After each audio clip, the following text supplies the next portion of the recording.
അവധി കച്ചവടത്തിന്റെ പേരിൽ ഏലക്ക വാങ്ങി കർഷകരെ വഞ്ചിച്ച കേസിൽ ക്രൈംബ്രാഞ്ച് 2 പേരെ അറസ്റ്റ് ചെയ്തു.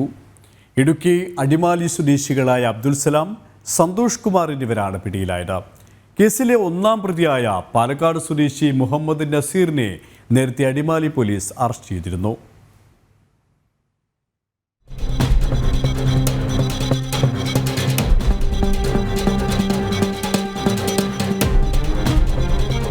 അവധി കച്ചവടത്തിന്റെ പേരിൽ ഏലക്ക വാങ്ങി കർഷകരെ വഞ്ചിച്ച കേസിലാണ് ക്രൈംബ്രാഞ്ച് 2 പേരെ അറസ്റ്റ് ചെയ്തത്.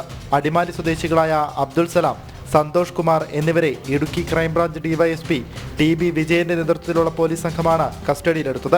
കേസിലെ 1-ാം പ്രതി പാലക്കാട് സ്വദേശി മുഹമ്മദ് നസീറിനെ നേരത്തെ അടിമാലി പോലീസ് അറസ്റ്റ് ചെയ്തിരുന്നു. ഇയാളിപ്പോൾ ജയിലിലാണ്. 1-ാം പ്രതിയെ ചോദ്യം ചെയ്തപ്പോഴാണ് 2 പ്രതികളെ സംബന്ധിച്ച വിവരം ലഭിച്ചത്. അടിമാലിയിൽ എൻഗ്രീൻ എന്ന പേരിൽ മുഹമ്മദ് നസീർ കമ്പനി രൂപീകരിക്കുകയും 6 മാസത്തെ അവധിക്ക് ഏലക്ക നൽകിയാൽ നിലവിലെ മാർക്കറ്റ് വിലയുടെ ഇരട്ടി തുക നൽകാമെന്ന് കർഷകരെ പറഞ്ഞു വിശ്വസിപ്പിച്ച് കോടിക്കണക്കിന് രൂപയുടെ ഏലക്ക ഇയാൾ കർഷകരിൽ നിന്നും വാങ്ങി. പിന്നീട് മുഹമ്മദ് നസീർ കർഷകർക്ക് തുക നൽകാതെ മുങ്ങി. 31 കേസുകൾ ഇയാൾക്കെതിരെ 2 സ്റ്റേഷനുകളിലായി രജിസ്റ്റർ ചെയ്തു. കൂടുതൽ കർഷകർ വഞ്ചിക്കപ്പെട്ടതായി മനസ്സിലായതോടെ കേസ് ക്രൈംബ്രാഞ്ചിന് കൈമാറി. കഴിഞ്ഞ ആഴ്ചയാണ് ക്രൈംബ്രാഞ്ച് അന്വേഷണം ആരംഭിച്ചത്. ജനം, ഇടുക്കി.